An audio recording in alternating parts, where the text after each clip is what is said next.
Es sevi uzskatu par 8. oktobra ebreju 1200 cilvēku tika vienkārši noslapkavoti.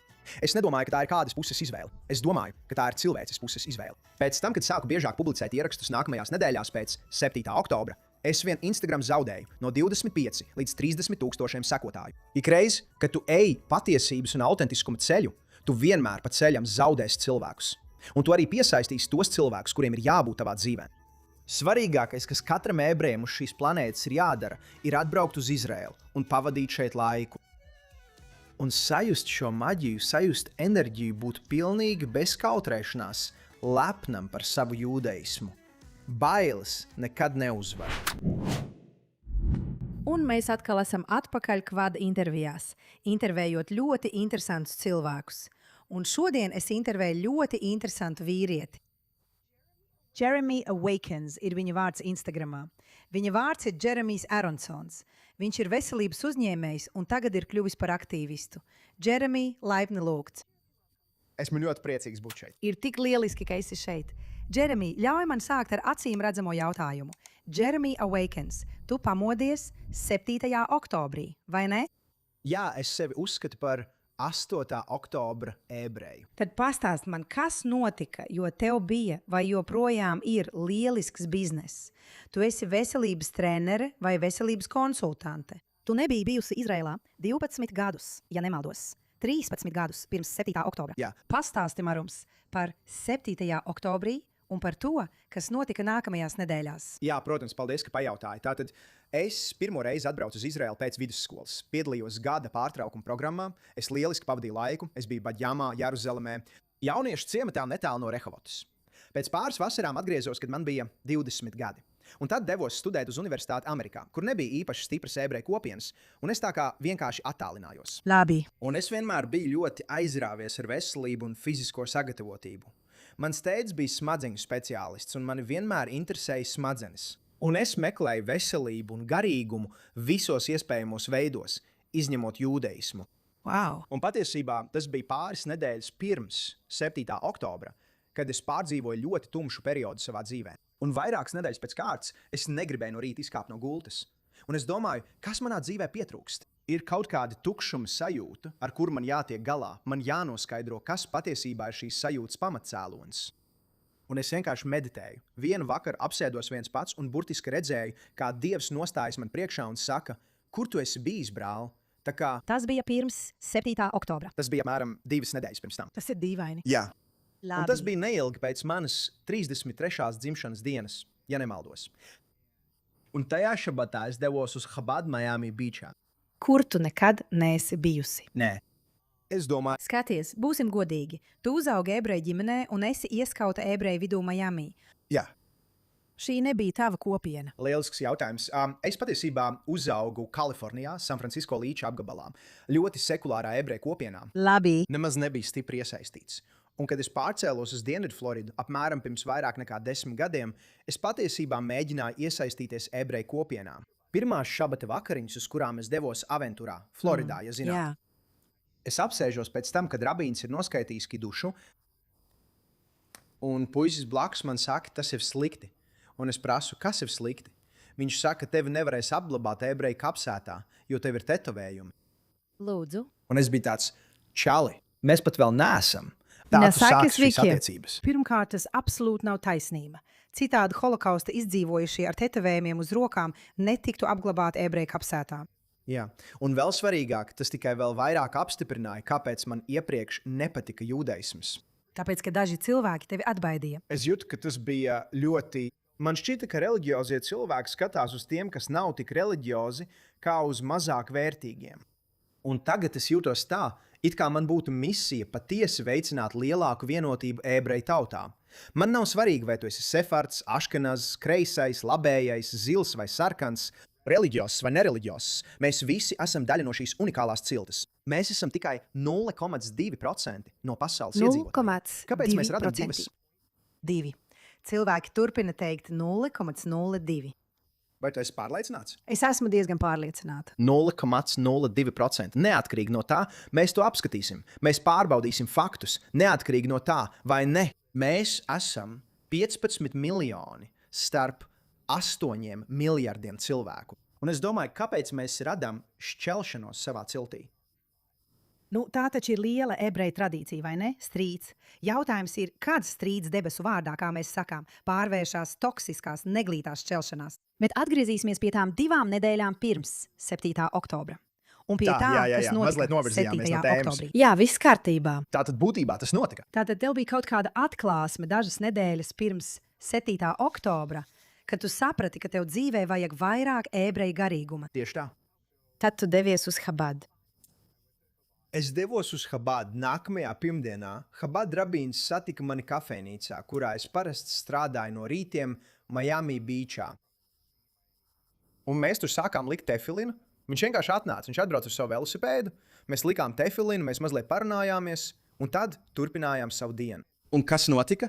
Citi ebreji kafejnīcā to redzēja, un mēs sākām veidot tādu kā mazu kopienu. Un tad es izveidoju kaut ko sauc par Tefillin Gang. Tas bija pirms tam, tieši pirms 7. oktobra. Tefillin Gang tika izveidota nedaudz vēlāk, bet tāpat. Tu jau Cilvēki tika sāc. iedvesmoti. Es sāku likt tefilinu tieši pirms 7. oktobra, un es dalījos ar to savā stāstā.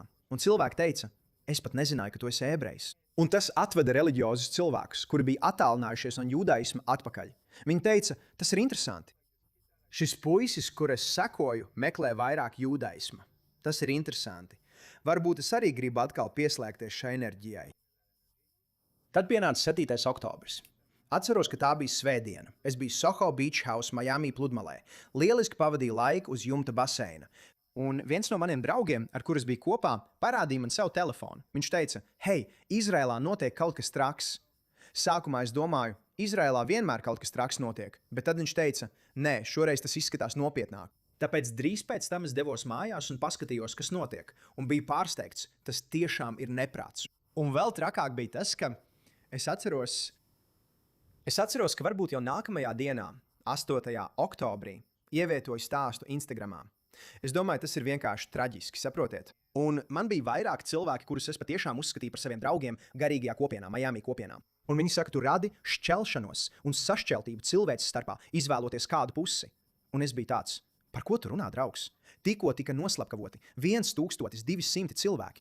Es nedomāju, ka tā ir kādas puses izvēlēšanās. Es domāju, ka tā ir cilvēces puses izvēlēšanās. Es nedomāju, ka ir pretrunīgi nosodīt to nežēlīgo teroraktu, kas notika. Labi. Ebrejs vai neebrejs, starp citu.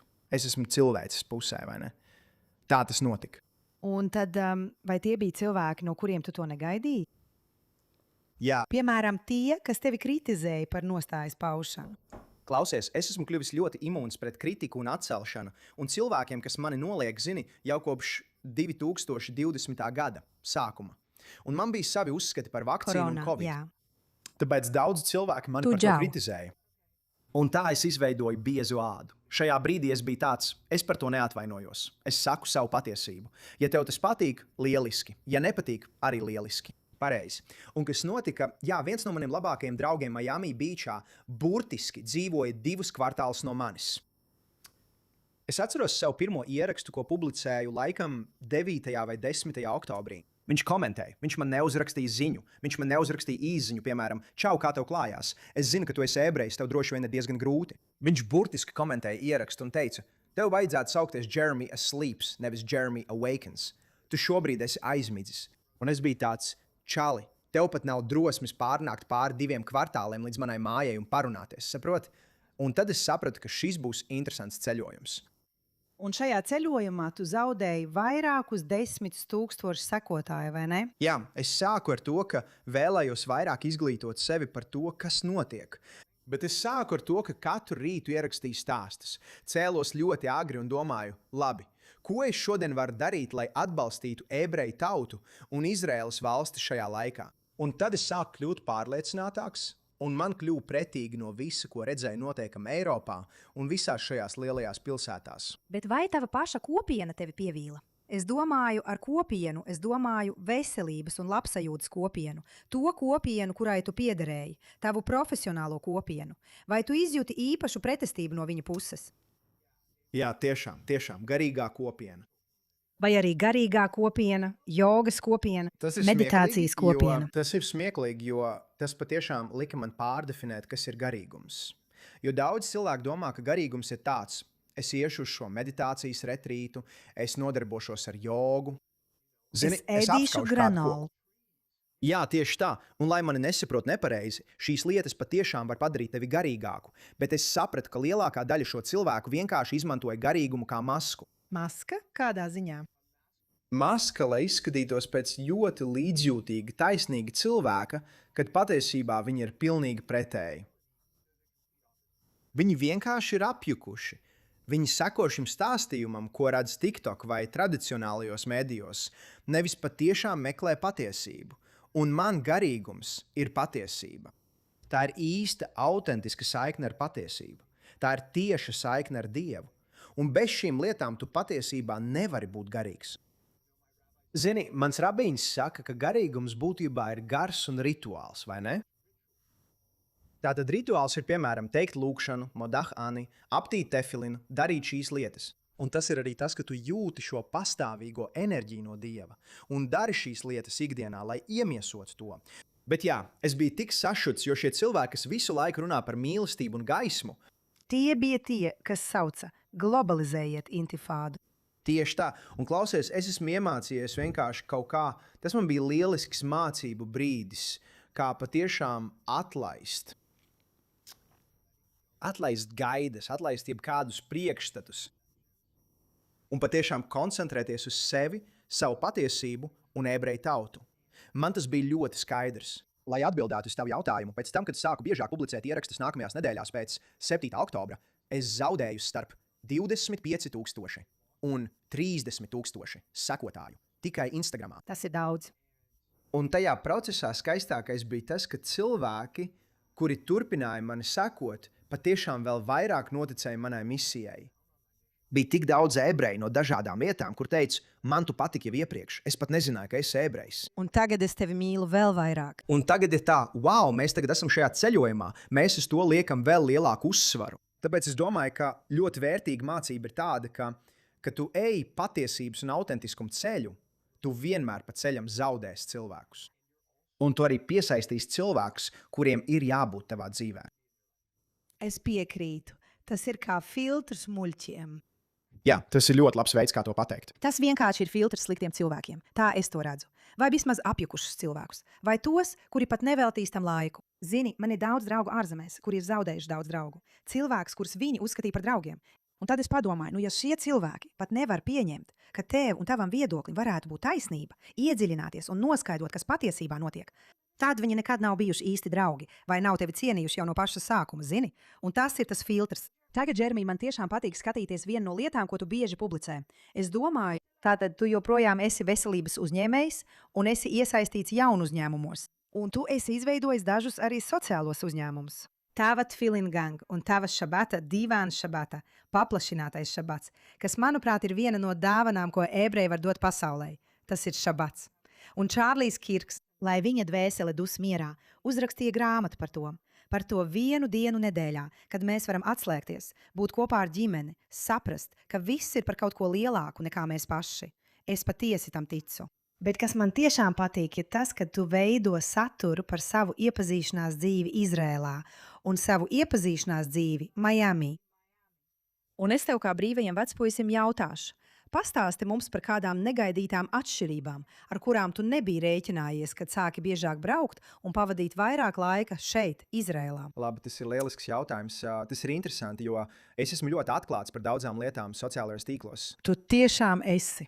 Bet es arī ir noteikts lietas, ko es tik daudz nedalos. Piemēram, es nedalos ar detaļām, piemēram, hei, es vakarā biju uz randiņu ar šo meiteni un tā tas notika. Tādas lietas es vienkārši Ne, bet tu teici vispārīgi. Vispārējais iespējas.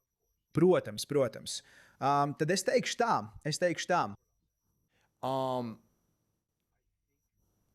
Es domāju, ka Amerikas sievietes var daudz ko mācīties no Izraēlas sievietēm. Labi, sāksim ar pirmo – pašcieņa.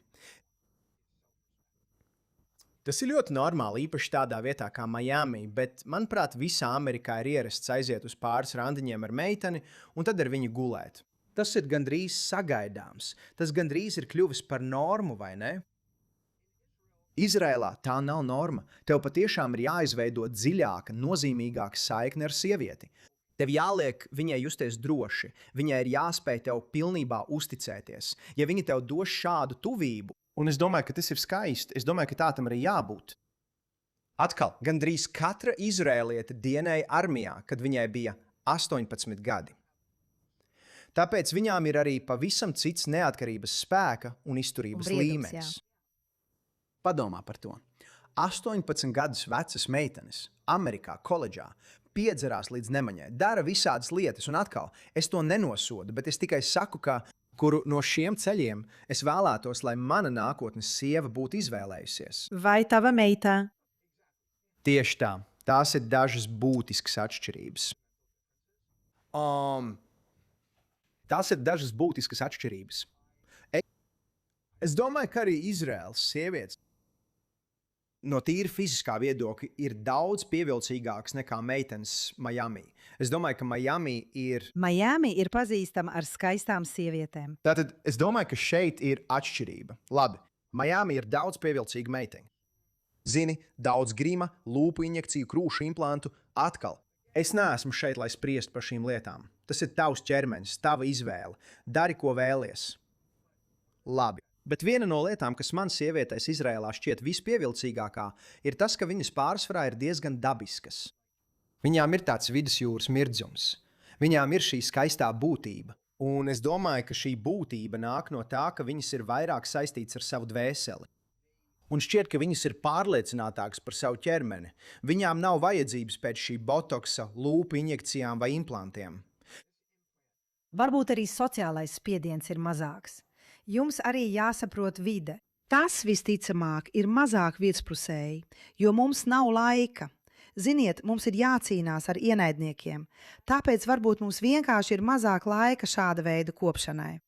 Es gan dzirdu par frečām. Viņiem tam ir laiks. Jā, varbūt. Tātad, Džeremij, atgriežoties pie tavām neticamajām iniciatīvām, pastāsti mums mazliet par savu tefilin gang. Ko tas šodien ietver? Par taviem šabata pasākumiem un arī par tavu biznesu. Tu mēģini ieviest šajā valstī dažus jaunus veselības produktus. Protams, jā, man ir vēl viena lieta, ko es gribu pieminēt patiesībā. Par meitenēm? Par sievietēm un salīdzinājumu. Un atkal es ātri izdarīšu salīdzinājumu starp sievietēm Miami un sievietēm Izrēlā. Labi. Tātad es varētu aiziet uz randiņu ar meiteni Miami, aizvest viņu uz ļoti jaukām vakariņām, lieliski parunāties un, protams, samaksāt par visu. Tāda ir vīrieša loma. Iztērēt $500 un varbūt vakara beigās saņemt paldies. Tiešām? Jā, ir tāda sajūta, ka viņām viss pienākās, jo tik daudz no šīm meitenēm tiek aizlidināts uz Mikonosu. Viņas tiek aizlidināts uz Sentropēzi no kaut kāda nejauša čaļa Instagramā. Un no tā radītās gaidas ir neticams. Tas visu ir padarījis ļoti neskaidru. Jo viss ir tik ļoti balstīts uz darījumiem, vai ne? Kad runa ir par iepazīšanos tādā vietā kā Miami, protams, es vispārinu. Acīm redzot, ir arī patiesas saiknes, bet tas ir liels faktors. Un tad spektra otrā pusē, piemēram, aizejot uz randiņu ar meiteni Izrēlā, es, piemēram, pasūtu viņai taksometru no viņas mājām, lai viņas satiktos ar mani restorānā un pārliecinos, ka atver viņai durvis. Vienkārši dara to, ko uzskata par pamatlietām, ko vīrietim vajadzētu darīt. Jā. Un ir tāda kā apjukuma sajūta, it kā kas tu esi.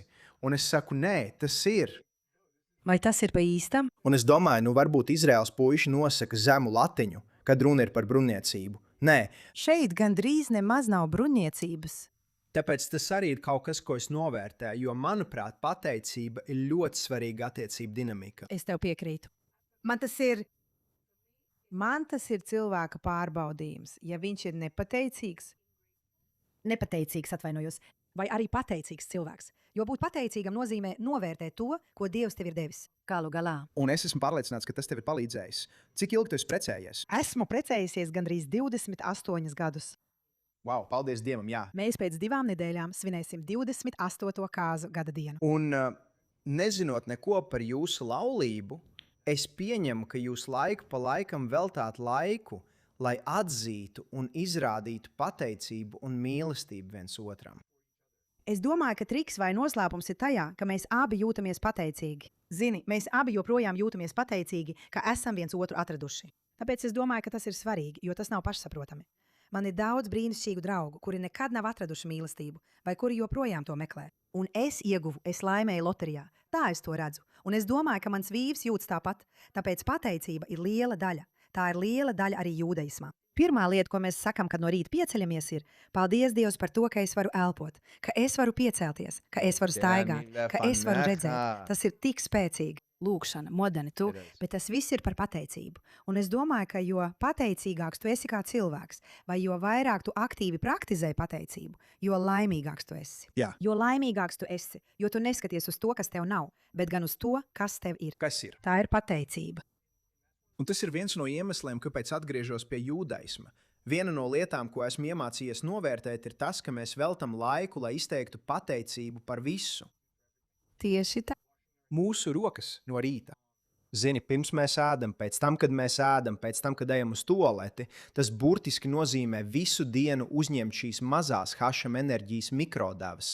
Un pacelt tās garīgā līmenī.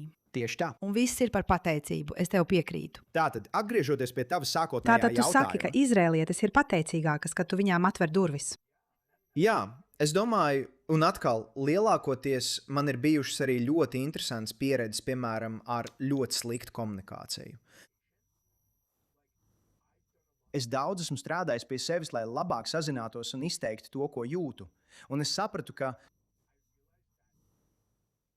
dažām Izraēlas sievietēm varētu būt neparasti veidot saikni ar vīrieti, kurš ir tik atklāts un godīgs. Jā, parasti viņas neklausās. Lūk, kur tā lieta. Tātad man bija ļoti interesanta pieredze, par kuru es tev pastāstīšu ārpus ētera, jo tas man tiešām bija ļoti mulsinoši. Savos 35 gados šī bija tā reize, kad es patiešām biju ļoti apjucis pēc tam. Bet jebkurā gadījumā, atgriežoties pie tava sākotnējā jautājuma par The Feeling Gang šolu uz šabatu, viens no iemesliem, kāpēc es lielāko daļu savas dzīves jutos tik atsvešināts no jūdaisma, bija tas, ka man šķita, ka pastāv šī atšķirība starp reliģiju un garīgumu. Un tas bija tā, it kā esmu garīgs, bet neesmu reliģiozs, vai arī esmu reliģiozs, bet neesmu garīgs. Man gribējās pārvarēt šo plaisu. Feeling Gang burtiski bija tikai es, kas aptina feelings kā iespēju dziļāk savienoties ar Dievu, meditēt, piedzīvot šo mirkli. Un es patiešām ticu, ka varu būt šis trauks. Es varu būt tas kanāls, kas palīdz citiem vīriešiem, kuri ir atsvešinājušies no jūdaisma, aptīt tefilinas. Un padarīt to par ieradumu, nevis piespiešanas dēļ. Nevis tāpēc, ka tu esi slikts, ja to nedari, bet gan tāpēc, ka tas ir spēcīgs instruments, ja vēlies padziļināt savu saikni ar Dievu. Tātad mēs esam izauguši. Mūsu Instagram konts pašlaik ir bloķēts, bet mēs iespējams esam palīdzējuši aptīt tefilinas apmēram 1500 vīriešiem. The Feeling Gang ir aizliegta. Jā, mēs vienmēr ejam cauri interesantiem procesiem. Dvēseliskais šabats. Es apmeklēju visus šos šabata vakariņus Miami, un tie visi bija lieliski, bet visi bija vienādi. Tas bija tā, ka cilvēki vienkārši sazinājās ar tiem, kas sēž pa kreisi, pa labi vai pretī, un sarunas bija ļoti virspusējas. No kurienes tu esi? Cik ilgi tu dzīvo Miami? Kāda ir tava mīļākā vieta, kur šeit doties? Jā, un atkal tas ir labi, bet tas veidoja pamatu virspusējām sarunām. Un tā bija problēma, ko es gribēju atrisināt. Es domāju, ka lielākā daļa cilvēku ilgojas pēc emocionāla dziļuma, vai mēs to apzināmies vai nē. Tātad dvēseliskais šabats ir tradīcija un pārmaiņu satikšanās. Tāpēc katram galdam mums ir unikāli jautājumi, par kuriem runāt ļoti atklātā veidā, iespējams saistībā ar Toras nedēļas lasījumu. Tas varētu būt saistīts ar to, ja, piemēram, tuvojas kādi svētki pašā. Piemēram, kāda ir tava iekšējā Ēģipte, no kuras tu vēlies izbēgt savā dzīvē? Padarīt to aktuālu. Jā, laikam padarīt to aktuālu. Tieši tā. Un lielākā atsauksme, ko esmu saņēmis no tiem, ir tāda, ka cilvēki jūtās tā, it kā viņi patiešām veidotu nozīmīgas saiknes, draudzības uz mūžu. Es droši vien esmu bijis kā netiešs savedējs, un dažiem cilvēkiem labi tev. Jeremis. Tātad es domāju, tas darbojas tikai gadu. Zini, tas patiesībā tikai sākas, tāpēc esmu sajūsmā redzēt, kur tas aizvedīs. Un tad jaunākais projekts ir Lev 18, kas būtībā ir telemedicīnas uzņēmums, kas sniedz vismodernākās un leģitīmākās zāles ebreju tautai. Lev nozīmē sirdi. 18 ir skaitlis, kas apzīmē hai, protams. Un tāpēc mēs koncentrēsimies uz svara zaudēšanu un vielmaiņu. Vīriešu seksuālo veselību un arī palīdzību cilvēkiem ar autoimūnām saslimšanām. Labi.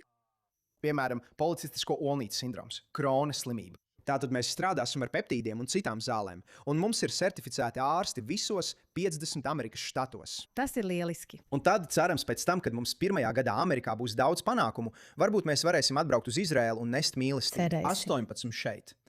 Tātad Džeremij, tagad tu pavadi dažas nedēļas šeit. Tu esi pavadījis diezgan daudz laika šeit kopš 7. oktobra. Un tu patiešām, es redzu tavu saturu, un tu patiešām centies padarīt cilvēkiem saprotamu dzīvi Izrēlā. Un Telavivā cilvēkiem, kuri to nezinātu. Cilvēkiem, kuri nezinātu, kāda ir dzīve šeit. Ja es nekļūdos, tu esi bijis šeit arī dažos no kariem, vai vismaz Irānas uzbrukuma laikā. Kāds ir tavs galvenais vēstījums, kad tu satiec cilvēkus, kuriem nav nekādas saiknes ar Izrēlu, vai kuriem pat ir negatīvs viedoklis par to? Kāda ir pirmā lieta, ko tu mēģini viņiem pateikt? es uzskatu, ka pats svarīgākais katram ebrejam uz šīs zemes ir atbraukt uz Izrēlu, pavadīt šeit laiku un sajust šo maģiju, sajust šo enerģiju. Man burtiski skrien tirps pār muguru, kamēr es to saku, jo es nebiju šeit ieradies tos 13 gadus, un tas ir viens no lielākajiem nožēlojumiem manā dzīvē. Es domāju, kā es varēju palaist garām šo spēcīgo enerģētisko spēku, kas ir Izraēla. Zini, Telavīva, protams, ir neticama. Nakts dzīve, pludmale, saulriets. Mūzika, tas viss ir neticami. Bet būt Jeruzalemē ir arī tik unikāla sajūta. Tas ir kā garīga uzlāde. Tā tiešām ir. Es varu vienkārši no rīta doties pastaigā un jūtos tik cieši saistīts ar savu ticību. Es jūtos tik cieši saistīts ar Dievu. Un ir ļoti viegli iegrimt virsrakstos un ļaut bailēm sev pārņemt.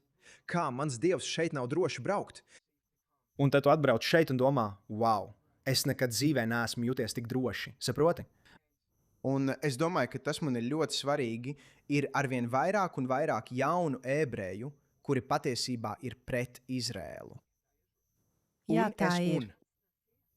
Un zini, Amerikā tagad tu, kā Amerikā dzimusi ebrejiet, skaties apkārt un redzi antisemītismu, kādu iespējams nekad savā dzīvē neesi redzējusi vai pieredzējusi. Tu to redzi no kreisajiem, tu to redzi no labējiem. Kāds ir tavs veids? Kāds ir veids, kā mēs patiešām varam to pārvarēt, tikt ar to galā? Ko amerikāņu ebrejiem būtu jādara? Tātad es domāju, pirmais, katram amerikāņu ebrejam jāpavada vairāk laika Izrēlā. Labi. Otrais. Esi pilnīgi un bez atvainošanās lepns par savu jūdaismu. Piemēram, šobrīd es valkāju ļoti mazu Dāvida zvaigzni. Parasti man ir lielāka, bet es nezinu, kur to noliku. Bet es dzirdu par ebrejiem Ņujorkā, kuri paslēp savas zvaigznes. Jā.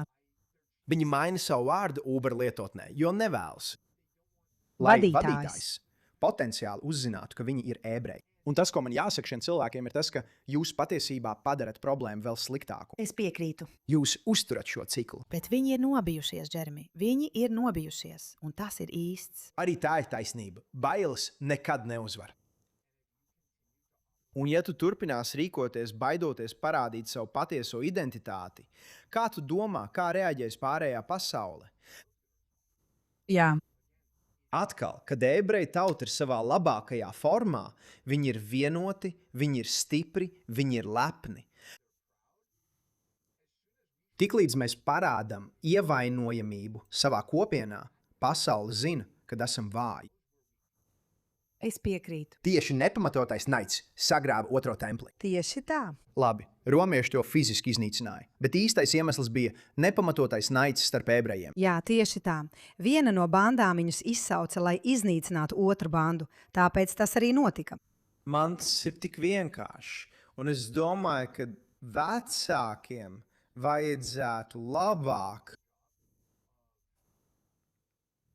dot saviem bērniem rīkus, lai padarītu jūdaismu pieejamāku un foršāku. Tāpat Es tev piekrītu. es patiesībā esmu priecīgs, ka man tas nebija, kad biju jaunāks. Es jūtu, ka Dievs man ir vedis pa ļoti īpašu ceļu. Viss notika tieši tā, kā tam bija jānotiek. Un es jūtos tā, it kā 15 gadus biju atšķirts no šīs brīnišķīgās ģimenes. Jā. Zini, tā kā. Zini, mēs neesam, es vienmēr saku, es teicu savam draugam, kurš man šodien piezvanīja, un viņš teica, mans brālis pamet valsti. Viņš šeit ir bijis vairākus gadus, un es saku, viņš teica, ka viņam šķiet, ka viss ir slikti. Es teicu, un kur gan nav slikti? Viņš, jā, tev taisnība. Es teicu, paskaties, galu galā mēs neesam perfekti, bet tava disfunkcionālā ģimene joprojām ir tava ģimene. Tātad jautājums ir, vai tu paliec un mēģini to dziedināt, vai arī tu aizej un atrodi citu disfunkcionālu ģimeni. Un tādā situācijā mēs esam, un mēs labāk paliekam ar ģimeni, kuru pazīstam un kuru mīlam. Ar ko tu vēlētos noslēgt? Kāds ir tavs vēstījums? Mans vēstījums ebreju tautai patiesībā ir iemiesot vienu no mūsu pamatvērtībām, kas ir tikkun olam, pasaules dziedināšana, vai ne? Bet, lai dziedinātu pasauli, mums vispirms jādziedina pašiem sevi. Pilnīgi noteikti. Un šobrīd ir tik daudz ebreju, kas staigā pa šo zemi ar nedziedātām traumām. Un šī enerģija rada nepamatotu naidu starp ebrejiem. Mēs nekad nekļūsim par labāko sevis versiju, ja neveiksim iekšējo darbu. Labi, tātad es domāju, ka pats svarīgākais, kā jau esmu iepriekš runājis, ir prosemītisms. Kā es individuāli varu kļūt par labāko sevis versiju? Par to versiju, par kādu Dievs man ir radījis kļūt, Vai ne? Katru rītu sakot modah anī, aptinot tefilinu, lūdzoties, rūpējoties par savu ķermeni, rūpējoties par savu fizisko apvalku, ēdot tīru pārtiku, izturoties pret sevi ar laipnību, izturoties pret citiem ar laipnību. Ja mēs visi varam veikt šo iekšējo darbu, kopā mēs pacelsimies jaunā līmenī. Un neviens nevarēs mūs nogāzt, kad būsim pacēluši savu apziņu. Tāpēc es domāju, ka mums vajadzētu koncentrēties uz prosemītismu, Man tas patīk. nevis tikai koncentrēties uz visu negatīvo enerģiju. Tad Man tas patiesībā patīk. runa ir par tikkun olam un arī, dziedināt mūsu dvēseli. Nu, man tas patīk. Un tas ir brīnišķīgs vēstījums. Džeremij, paldies, ka esi pamodies. Paldies, ka esi šeit. Un lūdzu, atgriezies Jeruzalemē tik bieži, cik vēlies. Baruch Hashem. Ar tevi ir tik jautri, un mums noteikti jāuztais otrā daļa. Tu viesosies manā podkāstā. Man tas ļoti patiktu. Paldies! Daram to.